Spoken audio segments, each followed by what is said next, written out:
दोस्तों नमस्कार। आजकल मैं बात कर रहा हूँ एक अमेरिकन एक्शन थ्रिलर सीरीज के बारे में जिसका नाम है द नाइट एजेंट। एपिसोड 3 की शुरुआत 1 साल पहले के समय को दिखाते हुए होती है। ये वो समय होता है जब मेट्रो में बम ब्लास्ट हुआ था और हम देखते हैं डियाना फार पीटर से मिलती है और उसे बताती है वो प्रेसिडेंट के सिक्योरिटी की चीफ ऑफ ऑफिसर है और डियाना पीटर की तारीफ करती है मेट्रो बम ब्लास्ट में लोगों की जान बचाने के लिए। अब वो पीटर को बोलती है कि मेरे पास तुम्हारे लिए एक काम है, क्या तुमने कभी नाइट एजेंट का नाम सुना है? तो पीटर ना बोलता है तो बोलती है नाइट एजेंट FBI का एक प्रोग्राम है और वो लोग देश से जुड़े सिक्योरिटी के मुद्दे हैंडल करते हैं। तो पीटर बोलता है क्या आप मुझे नाइट एजेंट बनाना चाहती हैं? तो बोलती है नहीं, मैं चाहती हूँ तुम उनका फोन पिकअप करो। व्हाइट हाउस के बेसमेंट में एक कमरा है और उसमें एक सिक्योरिटी इमरजेंसी लाइन है जो प्रेसिडेंट के लिए है और वो लाइन FBI के नाइट एजेंट इस्तेमाल करते हैं अगर कोई ऐसी सिचुएशन हुई जब प्रेसिडेंट खतरे में हो या देश खतरे में हो। तो मैं चाहता हूँ तुम उनके फोन पिकअप करो और तुम्हारी शिफ्ट होगी रात में। हमें एक चाहिए ऐसा आदमी जो बहादुर हो और भरोसेमंद हो। तो पीटर डियाना फार को उस जॉब के लिए हाँ कर देता है और अब सीन शिफ्ट होकर प्रेजेंट टाइम में आ जाता है और हम डियाना फार को देखते हैं। डियाना उस क्राइम सीन पर होती है जहाँ हॉकिंस की डेड बॉडी मिली थी और साथ ही वो पीटर से बात कर रही होती है जहाँ लास्ट एपिसोड में हमने देखा था। तो पीटर डियाना को बोलता है कि कल सुबह 10 बजे मैं आपसे व्हाइट हाउस में मिलूंगा। पीटर के इस फैसले से रोज नाराज होती है और उसको बोलती है हमें अभी भी नहीं पता कि व्हाइट हाउस में गद्दार कौन है और तुमने डियाना से ये प्रॉमिस कर दिया कि कल सुबह 10 बजे हम आ रहे हैं। मैं कभी भी व्हाइट हाउस में कदम नहीं रखूंगी और ना मैं तुम्हें ये हार्ड ड्राइव ही दूंगी। तो पीटर बोलता है मुझे डियाना पर भरोसा है क्योंकि मेरी जिंदगी में डियाना ही एक ऐसी शख्स है जिसने मुझ पर भरोसा किया, मुझे मेरी काबिलियत से पहचाना। बाकी लोग मुझे मेरे फादर के नाम से जज करते हैं, उन्हें लगता है कि मेरे फादर गद्दार थे और मैं भी गद्दार हूँ। तो रोज बोलती है ठीक है, लेकिन अगर तुम गलत हुए तो हम दोनों की जान जाएगी। तो पीटर को रोज की बात सही लगती है। वो एक प्लान बनाता है। सबसे पहले वो लोग अपने कार को वहाँ से हटा देते हैं, कहीं छुपा देते हैं और रात में उस कॉटेज से दूर जंगल में अपना छोटा सा कैंप लगाते हैं और वहाँ से पीटर कंटिन्यू उस कॉटेज पे नजर रखे हुए था। अगर डियाना भी इसमें मिली हुई है तो किलर वहाँ जरूर आएंगे। अब सुबह हो चुकी थी लेकिन अभी तक उस कॉटेज में कोई नहीं आया, लेकिन थोड़ी देर बाद वो देखते हैं वहाँ वही दोनों किलर आ जाते हैं जिन्होंने रोज के अंकल आंटी का मर्डर किया था। तो पीटर और रोज आगे जाकर अपनी गाड़ी में छुप जाते हैं और वही पीटर किलर के गाड़ी का नंबर नोट करता है और अपने मोबाइल का सिम निकाल कर फेंक देता है। लेकिन पीटर को अभी भी भरोसा नहीं हो रहा था कि फार ऐसा कर सकती है। अब सीन शिफ्ट होता है और हम देखते हैं डियाना पीटर और रोज का इंतजार कर रही होती है। तभी उससे मिलने बेन अल्मोरा आता है। Actually Ben Almora secret service का डायरेक्टर है। तो बेन डियाना से पूछता है कि आखिर पीटर और रोज कहाँ हैं? तो डियाना बोलती है तुम्हारी वजह से मैंने विश्वास खो दिया, तुमने मुझे बिना बताए ही रोज की सिक्योरिटी हटा दी थी और यही वजह है कि रोज हम पर भरोसा नहीं कर रही। और तभी बेन को उसका असिस्टेंट बताता है कि चेल्सा का कॉल है। बेन चेल्सा से बात करता है। चेल्सा भी एक सर्विस एजेंट है और आजकल चेल्सा की ड्यूटी वाइस प्रेसिडेंट की बेटी मेडी की सिक्योरिटी के लिए है। तो बेन चेल्सा को बोलता है कि देखो हॉकिंस के मर्डर के बाद यहाँ काफी कुछ बदल गया है और मैं तुम्हें कुछ और रिस्पॉन्सिबिलिटी देना चाहता हूँ। तो इसलिए वाइस प्रेसिडेंट की बेटी की सिक्योरिटी के लिए मैं एक बंदा भेजता हूँ, उसका नाम इरिक मोन्क है। और बेन ये भी बोलता है कि इरिक तुम्हें डायरेक्ट रिपोर्ट करेगा। अब हम देखते हैं चेल्सा इरिक को मेडी से मिलवाता है। तो मेडी बोलती है आज रात मैं अपने दोस्तों के साथ एक बार में जाने वाली हूँ। अब सीन शिफ्ट होता है और हम देखते हैं पीटर अपने एक फ्रेंड को कॉल करता है और उससे बोलता है उस गाड़ी के बारे में पता करने के लिए जिसमें वो किलर आए थे। अब रोज पीटर को बोलती है हमें किसी भी तरह उस हार्ड ड्राइव को डिक्रिप्ट करना ही होगा। तो पीटर बोलता है उसका एक ही तरीका है कि मैं ये हार्ड ड्राइव डायना के पास ले जाऊं क्योंकि उनके पास ऐसे कंप्यूटर है जिससे हम इस हार्ड ड्राइव को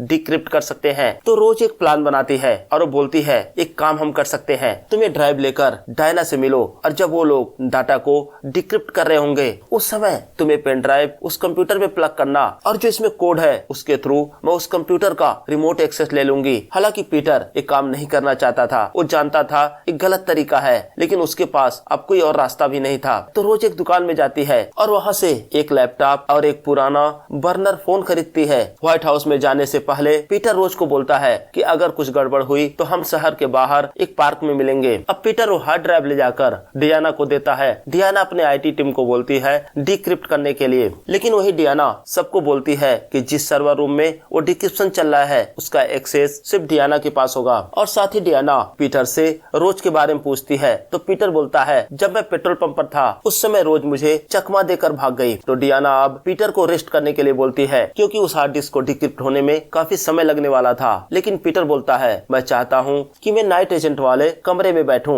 अगर रोज मुझे दोबारा कांटेक्ट करेगी तो मैं उसे मनाने की कोशिश करूंगा। अब सीन शिफ्ट होता है और हम मेडी को देखते हैं जो अपने ड्राइंग की क्लास में होती है और हमें भी नोटिस करते हैं कि मेडी अपने आर्ट के टीचर को लाइक करती है। और दूसरी तरफ हम एलन और डेल को देखते हैं। वो दोनों एक बड़े से घर के सामने खड़े होते हैं और वहीं एलन डेल को बोलती है कि इस घर के मालिक 1 महीने तक यहाँ नहीं आने वाले हैं। अभी भी डेल समझ नहीं पा रहा था कि एलन आखिर चाहती क्या है। तो एलन बताती है कि वो फैमिली सेटअप करना चाहती है, बाकी लोगों की तरह आम जिंदगी जीना चाहती है। वो चाहती है कि उसका भी अपना एक बच्चा हो। तो डेल एलन को बोलता है कि देखो ना तो हम आम लोग हैं और ना ही हम आम जिंदगी जी सकते हैं। हम एक किलर हैं, हम कांटेक्ट लेते हैं और लोगों को मारते हैं। तो ऐसे लोग अपनी फैमिली कभी भी नहीं बना सकते। अब सीन शिफ्ट होता है और हम रोज को देखते हैं। प्लान के अनुसार रोज एक रेस्टोरेंट में जाती है और वहाँ बैठकर अपना लैपटॉप एक्सेस करती है। और वहीं दूसरी तरफ हम मेडी को देखते हैं जो एक बार में होती है।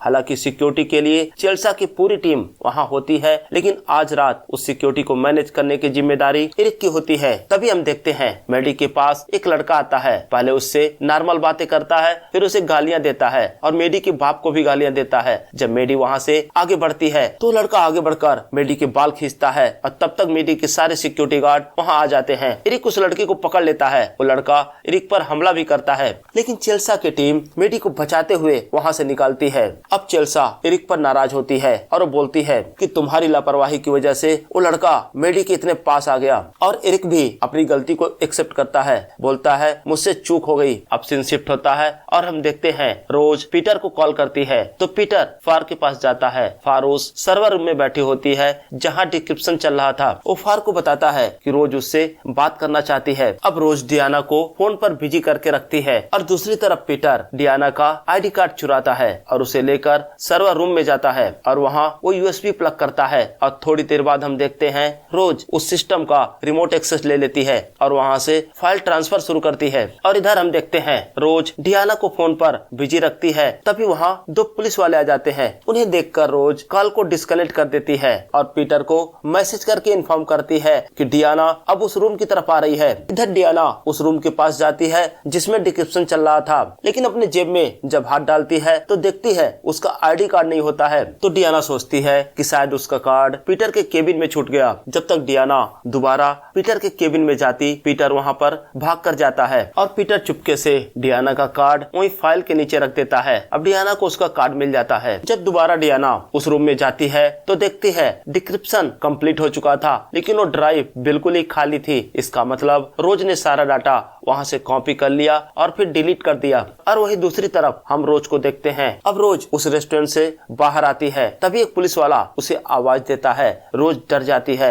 लेकिन देखती है पुलिस वाले के हाथ में उसके लैपटॉप का चार्जर था। वो चार्जर अंदर ही भूल आई थी। वो पुलिस वाले को थैंक्स बोलती है और वहाँ से निकलती है। और वही दूसरी तरफ हम डियाना को देखते हैं। वो दोबारा हार्ड ड्राइव को कंप्यूटर में प्लग करके चेक करना चाहती है कि उसमें डाटा है या नहीं। तभी उसे वो यूएसबी ड्राइव दिखती है। वो समझ जाती है कि पीटर ने गड़बड़ी किया है। वो पीटर के केबिन में आती है और उससे पूछती है कि तुमने ऐसा क्यों किया? लोगों ने मुझे मना किया था कि तुम्हारे फादर की तरह तुम पर भी हम भरोसा नहीं कर सकते। और वही डियाना बोलती है कि क्या तुमने ही हॉकिंस को मारा है? तो पीटर बोलता है बिल्कुल नहीं। पहले आप बताओ आज सुबह मेरे पीछे किलर किसने भेजे? क्योंकि कल शाम को सिर्फ मैंने आपको कॉल किया था और सुबह वहाँ किलर हमें मारने के लिए पहुँच गए। तो डियाना को डाउट होता है। उसे लगता है कि उसके फोन में किसी ने वायरस या स्पाईवेयर डाला है और जिसकी वजह से कोई और उसके कॉल ट्रैक कर रहा है। अब डियाना अपने फोन को IT टीम को देती है चेक करने के लिए। अब डियाना पीटर को बताती है कि 2 महीने पहले जब मेट्रो में बम ब्लास्ट हुआ था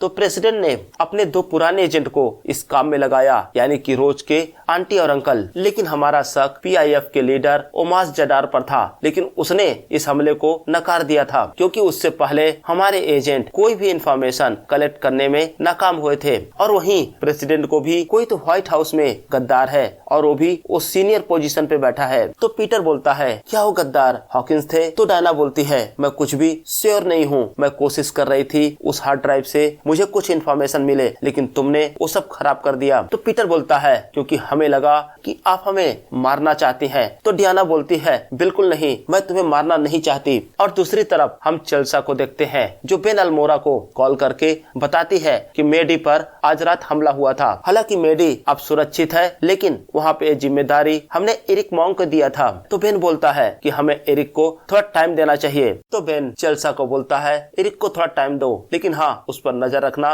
और मुझे उसकी रिपोर्ट देते रहना। अब सीन शिफ्ट होता है और हम रोज को देखते हैं। वो होटल के कमरे में होती है और पीटर को मैसेज करती है कि यहाँ काम खत्म हो गया और अपना लोकेशन भेजती है। जब रोज उस हार्ड ड्राइव की फाइल को चेक करती है तो उसे वहाँ एक वीडियो क्लिप मिलती है जिसमें हम ओमान जडार को देखते हैं, जिसका जिक्र कुछ देर पहले ही डियाना ने पीटर से किया था। और वहीं हम देखते हैं उस वीडियो में ओमान जडार से एक औरत उस मेट्रो बॉम्बिंग के बारे में पूछ रही होती है। तो बोलता है उस बम ब्लास्ट में मेरा कोई भी हाथ नहीं है। और वही रोज को ओमान जडार नाम का एक फोल्डर दिखता है। उस फोल्डर के अंदर बहुत सारी फाइलें होती हैं। उन फाइलों में कुछ फाइलें उस एरिया के बिल्डिंगों की ब्लूप्रिंट होती हैं जहां वो मेट्रो में बम ब्लास्ट हुआ था। और रोज वही सारी इंफॉर्मेशन अपने डायरी पर नोट कर रही होती है। तभी कोई उसका दरवाजा नॉक करता है। उसे लगता है पीटर आया होगा। वो दरवाजा खोलती है, देखती है सामने पीटर होता है, लेकिन पीटर के साथ वहाँ डियाना भी होती है। और डियाना को वहाँ देखकर रोज नाराज होती है। तो पीटर बोलता है एक बार बात सुन तो लो। और वही दूसरी तरफ हम मैडी को देखते हैं जो अपने आर्ट टीचर के अब करीब आ रही थी। जब मैडी वहाँ से चली जाती है तो उसका आर्ट टीचर किसी को मैसेज करता है और उस कन्वर्सेशन से हमें ये तो पता चलता है वो आर्ट टीचर मैडी को लेकर कुछ प्लान कर रहा था। और वही दूसरी तरफ हम उस शख्स को देखते हैं जिसको आर्ट टीचर ने मैसेज किया था और हमें दिखाया जाता है कि उस आदमी के पीठ पर वही ड्रैगन का टैटू होता है, जैसा सेम टैटू उस आदमी के पीठ पे था जिसने मेट्रो में बम रखा था। और इसी के साथ एपिसोड 3 यही समाप्त हो जाता है। एपिसोड 4 की शुरुआत पास्ट के समय को दिखाते हुए होती है और समय होता है 2 साल पहले का। और एरिक मॉन्क प्रेसिडेंट की सिक्योरिटी टीम को लीड करता था। एक दिन जब प्रेसिडेंट एक कंपनी में विजिट करने जाते हैं तो वहाँ का वर्कर उन पर हमला करता है, लेकिन एरिक सामने आ जाता है और गोली एरिक को लगती है। एरिक वहीं गिर जाता है। अब सीन शिफ्ट होकर प्रेजेंट टाइम में आ जाता है और हम देखते हैं एरिक अपने घर पर होता है। तो चेल्सा उसके घर पर आती है और उसके घर की तलाशी लेती है। तो एरिक पूछता है आखिर तुम ढूंढ क्या रही हो? चेल्सा बोलती है मुझे पता चला है कि तुम ड्रग्स लेते हो और ड्रग्स के नशे से मुक्ति पाने के लिए तुम रिहैब सेंटर गए थे। तो एरिक बोलता है हाँ मैं लेता हूँ, पहले मैं दर्द की दवा लिया करता था और धीरे धीरे मुझे उसकी आदत बन गई। वहीं वो चेल्सा को बोलता है कि देखो अब मैं कोई नशा नहीं करता, पहले मैं किया करता था या नहीं ये मायने नहीं रखता। और एरिक चेल्सा से बोलता है कि देखो अभी तुम्हें बहुत कुछ सीखना है, अगर तुम चाहो तो मैं तुम्हें सिखा सकता हूँ। तो चेल्सा इस बात को हल्के में लेती है। अब सीन शिफ्ट होता है और हम रोज को देखते हैं जहाँ हमने लास्ट एपिसोड में देखा था कि रोज डायना को वो हार्ड ड्राइव नहीं देना चाहती। तो डायना बोलती है ठीक है, अगर तुमको मुझ पर भरोसा नहीं है तो कोई बात नहीं, तुम देश के प्रेसिडेंट पर तो भरोसा कर सकती हो। और वही डायना बताती है कि मैं प्रेसिडेंट को तब से जानती हूँ जब उन्होंने अपना पॉलिटिकल करियर शुरू किया था, लेकिन रोज अभी भी उस पर भरोसा नहीं करती। तो डायना बोलती है ठीक है एक काम करो, तुम वो हार्ड ड्राइव अपने पास रखो, लेकिन ये बताओ जब हम इस रूम में आए तो तुमने पीटर को बोला था कि तुम्हें कुछ मिला है, वो क्या है? रोज बोलती है वो एक एड्रेस है। तो डियाना बोलती है ठीक है, अगर तुम मुझे एड्रेस नहीं बताना चाहती तो कोई बात नहीं, एक काम करो तुम पीटर के साथ जाओ जाओ और पता करो कि उस एड्रेस पर कौन रहता है, पीटर मुझे अपडेट देता रहेगा। अब डियाना वहाँ से चली जाती है और पीटर और रोज उस एड्रेस के लिए निकलते हैं। तो रास्ते में पीटर पूछता है, तुम्हें उस हार्ड ड्राइव में क्या इन्फॉर्मेशन मिली? तो बताती है कि उसके अंदर बहुत सारी फाइलें हैं, लेकिन उसमें एक फाइल था उमर जडान नाम का। क्या तुम उमर जडान के बारे में कुछ जानते हो? तो पीटर बोलता है, हाँ, वो PIF का लीडर है, लेकिन उसने बम ब्लास्ट की जिम्मेदारी लेने से मना कर दिया था। और डियाना भी बोलती है उसे नहीं लगता बम ब्लास्ट में उमर जडान का हाथ है। जब पीटर और रोज उस एड्रेस पर पहुंचते हैं तो वहाँ उनकी मुलाकात एक औरत से होती है जिसका नाम लोरना होता है। तो पीटर और रोज उससे पूछते हैं कि क्या आप कैम्बेल को जानती थी? कैम्बेल यानी रोज के अंकल आंटी। तो लोरना मना कर देती है। वहीं पीटर और रोज उसको बताते हैं वो लोग एक न्यूज चैनल के लिए काम कर रहे हैं और वो दोनों अभी एक आर्टिकल लिख रहे हैं जिसके सिलसिले में उन्हें कुछ जानकारी चाहिए थी। लेकिन लोरना अपने हाथ में गन लेकर बाहर आती है और बोलती है, आप लोग यहाँ से चले जाओ। अब रोज और पीटर वहाँ से जाने के लिए मुड़ते हैं तो रोज को जगह जानी पहचानी लगती है। उसे ऐसा लगता है वो बचपन में एक बार यहाँ आ चुकी है। तो रोज लोरना से पूछती है कि उन खेतों के पार एक जंग लगी वैन खड़ी रहती थी। तो लोरना बोलती है, मुझे कुछ याद नहीं। तो रोज उसे बताती है कि बहुत साल पहले की बात है, मैं अपनी आंटी के साथ यहाँ आई थी और घोड़ी की सवारी कर रही थी। उस दौरान मैं गिर गई और मुझे चोट आ गई, तो मेरी आंटी और उनकी फ्रेंड ने मिलकर मुझे संभाला। अब लोरना को याद आ जाता है कि रोज जो बोल रही है वो सच है। अब लोरना उन्हें घर के अंदर आने को बोलती है। अब लोरना रोज से बोलती है कि वो उसके आंटी अंकल को अच्छे से जानती थी, वो दोनों उसके बहुत ही अच्छे फ्रेंड थे, लेकिन तुमने मुझसे झूठ बोला तो इसलिए मैंने तुमसे झूठ बोला कि मैं तुम्हारे आंटी अंकल को नहीं जानती। तो लोरना बताती है वो भी उन लोगों के साथ में नाइट एजेंट के लिए काम किया करती थी, लेकिन उसका काम सिर्फ इंटेल इकट्ठा करना होता था, न कि एनालाइज करना। तो रोज पूछती है, आखिरी बार आप मेरे आंटी अंकल से कब मिली थी? तो लोरना बोलती है 1 साल पहले। तो रोज बताती है कि 3 दिन पहले ही उनका मर्डर हो गया। ये बात सुनकर लोरना थोड़ी सैड हो जाती है। तो रोज बोलती है कि मुझे एक हार्ड ड्राइव मिला और उसके अंदर आपका एड्रेस था, उसी को फॉलो करते हुए हम यहाँ तक पहुँचे हैं और साथ ही वहाँ एक डेट मेंशन थी। तो मुझे लगता है आप कुछ दिन पहले ही मेरे आंटी अंकल से मिली थी। तो लोरना बोलती है, देखो ये बहुत ही खतरनाक मामला है और इस मामले में जितनी जानकारी लोगे खतरा उतना ही बढ़ेगा। तो रोज और पीटर बोलते हैं, हम पहले से ही उस खतरे में फंसे हुए हैं, आपके पास जो भी जानकारी है मुझे बताइए प्लीज। तो लोरना बताती है, उन लोगों को मुझसे पब्लिक इंफ्रास्ट्रक्चर की बिल्डिंगों के ब्लूप्रिंट चाहिए थे, लेकिन क्यों चाहिए थे मुझे पता नहीं है। तो रोज बोलती है, आपको हमारी मदद करनी होगी, मैं 3 दिनों से अपनी जान बचाते हुए फिर रही हूँ। तो लोरना बोलती है, ठीक है, मुझे तुम्हारे साथ चलना होगा क्योंकि उन बिल्डिंगों के ब्लूप्रिंट को तुम समझ नहीं पाओगे। अब रास्ते में हम देखते हैं लोरना पीटर और रोज को बताती है कि उसकी मुलाकात कैम्बेल से कॉलेज टाइम में हुई थी और बाद में उन दोनों ने FBI ज्वाइन कर लिया। और वही रोज बताती है, पीटर से पहली बार बात तब हुई थी जब मैंने नाइट एक्शन में कॉल किया था। तो लोरना बोलती है, अच्छा, पीट सदरलैंड का बेटा अब नाइट एजेंट बन गया। ये बातें सुनकर पीटर दंग रह जाता है। वो पूछता है, क्या आप मेरे फादर को जानती थी? तो लोरना बोलती है, नहीं, मैंने उसके बारे में सिर्फ सुना था। अब वो लोग उस जगह पर पहुंचते हैं जहां का मैप रोज को उस हार्ड ड्राइव पे मिला था। ये जगह वाशिंगटन DC होती है। तो लोरना बोलती है कि तुम्हारे आंटी अंकल को ऐसा लगता था या तो इस जगह पर कुछ हुआ है या कुछ होने वाला है। इसी बात की इन्वेस्टिगेशन वो दोनों कर रहे थे। अब रोज और लोरना वही एक कैफे के अंदर बैठते हैं और पीटर बोलता है, मैं आसपास एरिया का जरा चक्कर लगा के आता हूँ। एक्चुअली वो जानना चाहता था कि इस एरिया में कोई खास चीज है क्या जो टारगेट किया जा सकता है। जब लोरना और रोज उस कैफे में बैठे होते हैं तो रोज उसको उस हार्ड ड्राइव का डाटा दिखाती है जिसमें कई सारे CCTV के फुटेज होते हैं। तो लोरना रोज से पूछती है, क्या तुम पीटर के फादर के बारे में जानती हो? तो बोलती है नहीं। तो लोरना बोलती है, अब इत्तेफाक की बात देखो, जब मेट्रो में बम ब्लास्ट हुआ तो वहाँ पर पीटर था और पीटर ही उस केस की जांच कर रहा है। तो मुझे इत्तेफाक बिल्कुल पसंद नहीं है। तुम एक काम करो, पूरे हार्ड ड्राइव में इनके नाम का सर्च करो, देखो कोई डाटा है क्या। तब तक वहाँ पीटर आ जाता है। तो लोरना जानबूझकर काफी गिरा देती है और उससे बोलती है कि जरा टिश्यू पेपर लेकर आना। जब पीटर वहाँ से चला जाता है तो उन्हें पीटर या उसके फादर के नाम का कोई फोल्डर या फाइल नहीं मिलती। और तभी पीटर ऑब्जर्व करता है कि उस कैफे के सामान हिल रहे होते हैं। वहाँ के मालिक से पूछता है कि आखिर ये सामान क्यों हिल रहे हैं। वो बताता है कि इस दुकान के नीचे से मेट्रो गुजरती है और जब भी मेट्रो यहाँ से जाती है तो सामान हिलने लगते हैं। तो पीटर उस एरिया का मैप लेकर आता है और पीटर बोलता है कि देखो मैप में 2 गैस की पाइपलाइन जा रही है। अगर बम वहाँ ब्लास्ट होता तो इस शहर के 2 बड़े हिस्से